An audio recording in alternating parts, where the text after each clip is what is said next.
नमस्कार, आपका स्वागत है हमारे चैनल अमृत कथा कहानियाँ में। दोस्तों, एक गांव में एक महिला रहती थी। वह माता रानी की बहुत बड़ी भक्त थी। उसकी एक बेटी भी थी। वह माँ बेटी बहुत ही गरीब थे और बड़ी मुश्किल से अपना जीवन बिता रहे थे।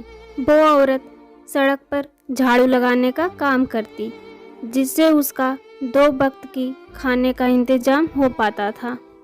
और वो पूरी नवरात्रि रखती और उद्यापन भी अपने सामर्थ्य के हिसाब से करती। इस बार जब नवरात्रि आए तो उसकी बेटी ने अपनी माँ से कहा, माँ, मैं भी इस बार तुम्हारे साथ नवरात्रों का व्रत रखूंगी। यह सुनकर उसकी माँ ने कहा, बेटी, तुम अभी बहुत छोटी हो, तुम व्रत कैसे रख पाओगी? तो उसकी बेटी बोली, माँ, जिस तरह तुम व्रत रखती हो उसी तरह मैं भी रख लूँगी। और दोनों माँ बेटी माता के व्रत पूरे विधि विधान से रख रही थी। एक दिन वो दोनों माँ बेटी पूजा की थाली लेकर मंदिर गई। जब दोनों मंदिर पहुँची तो पुजारी ने उन्हें मंदिर के अंदर घुसने नहीं दिया, लेकिन तभी उसकी बेटी ने चुपके से माता के चरणों में एक फूल चढ़ा दिया और फिर दोनों वहाँ से चली गई। अगले दिन जब पुजारी ने मंदिर के कपाट खोले तो उसने देखा कि माता रानी पर चढ़ाए गए सभी फूल सूख चुके हैं, पर एक ही फूल पूरी तरह से ताज़ा है। यह देखकर पुजारी हैरान रह गया कि ऐसा कैसे हो सकता है। तभी वहाँ वो दोनों माँ बेटी फिर से मंदिर आ गए।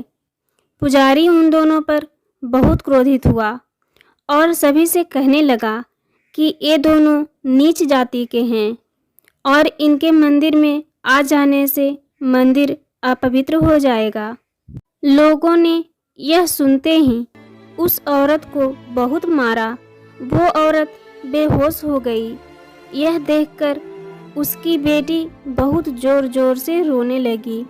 तभी बहुत तेज आंधी के साथ एक आकाशवाणी हुई कि ये दोनों मेरे भक्त हैं और वह फूल इनका ही चढ़ाया हुआ है जो अभी तक ताज़ा है। इन दोनों ने सच्चे मन से मेरी भक्ति की है। सभी ने ये सुनकर दोनों माँ बेटी से माफ़ी मांगी।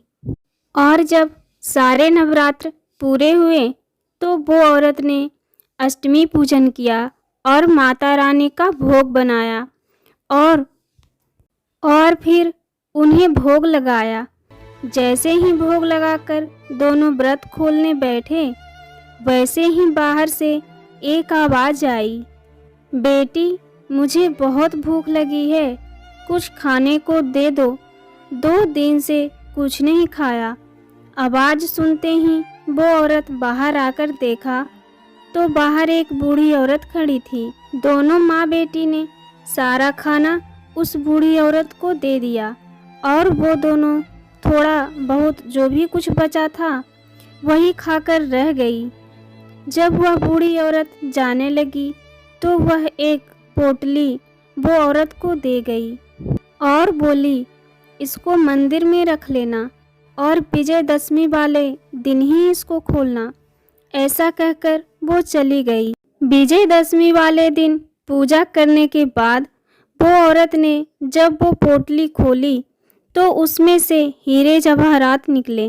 वो औरत समझ गई कि वह बूढ़ी औरत कोई और नहीं, स्वयं माता रानी थी। उन दोनों ने हाथ जोड़कर माता रानी के आगे सर झुकाया और दोनों माँ बेटी उस दिन से खुशी खुशी अपना जीवन बिताने लगी। उन दोनों के पास अब किसी प्रकार की कोई कमी नहीं थी।